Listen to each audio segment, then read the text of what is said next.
The air was thick, heavy with the scent of smoke, iron, and the bitter tang of blood.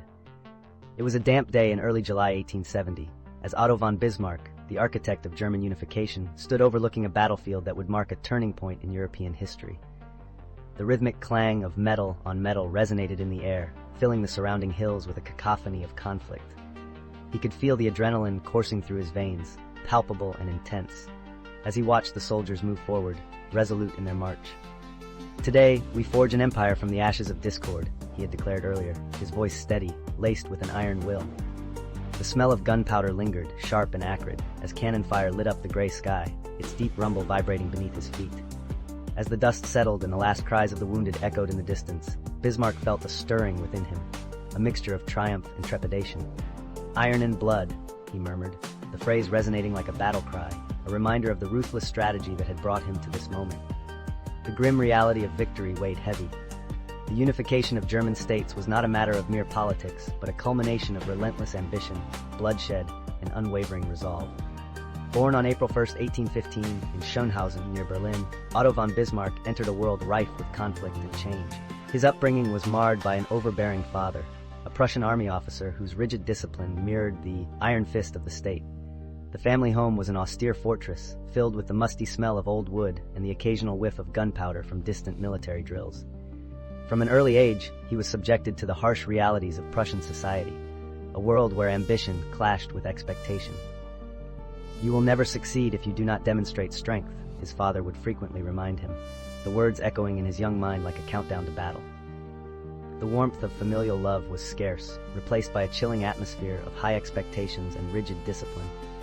These early experiences carved Bismarck's psyche, igniting a thirst for power and a deep-seated need to prove himself, a drive that would shape his destiny and the future of an entire nation. "I am not a man of many words, but of few actions, and those actions shall be bold," he would say in his reflective moments, hinting at a philosophy formed from the struggles of his youth. As a young diplomat in the tumultuous atmosphere of the German Confederation, Bismarck faced his first significant political setback in the early 1860s.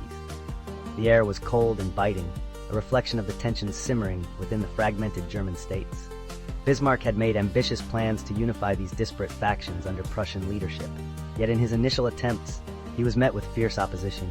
The clang of the door startled him as he received word of a failed diplomatic mission.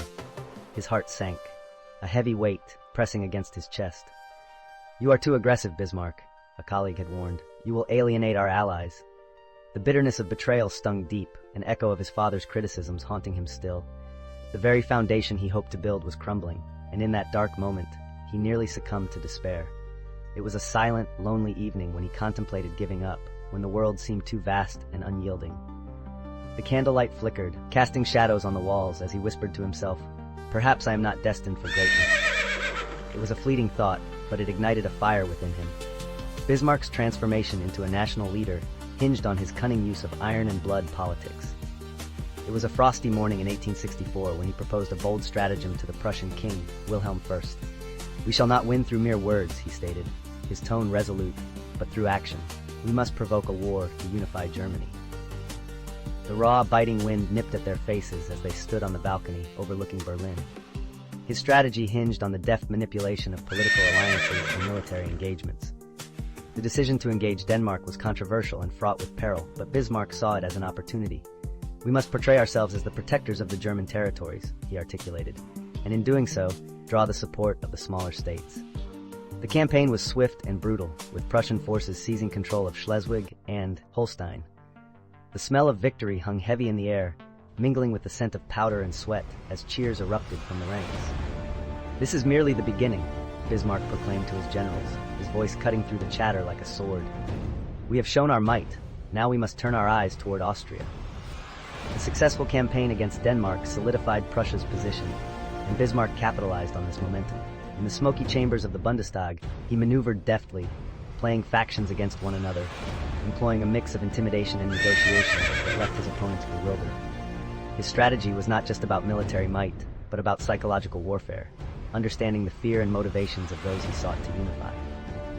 The year was now 1866, and the tension between Prussia and Austria erupted like a firestorm. The evening air crackled with anticipation as the armies prepared for the Battle of Königgrätz. Bismarck stood firm, surveying the sun-drenched fields that would soon be stained with blood. As the sun crested the horizon, casting long shadows over the fields, Bismarck could feel the weight of history pressing down upon him. The sounds of battle began with a low rumble that quickly intensified. The thunder of hooves, the sharp crack of gunfire, the desperate shouts of men as they charged into the fray. Bismarck had meticulously planned the Prussian advance, utilizing the rapid-fire needle gun to devastating effect. "Push forward! Show them our strength!" he yelled, his voice cutting through the din as his troops surged ahead. The scent of gunpowder filled the air as cannonballs exploded, sending dirt and gore flying. The ground shook with each explosion, a visceral reminder of the stakes at hand.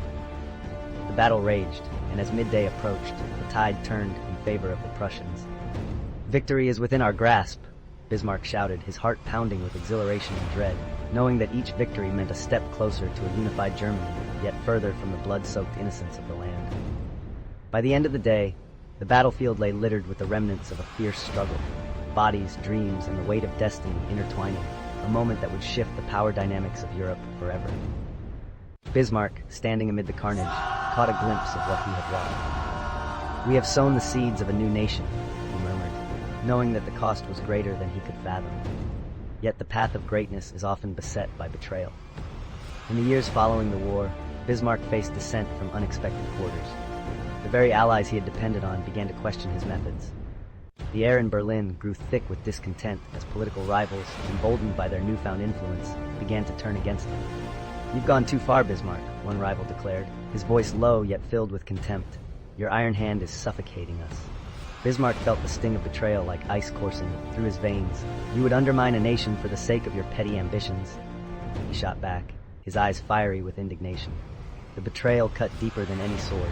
Men he had once trusted were now looming shadows, ready to shatter his vision.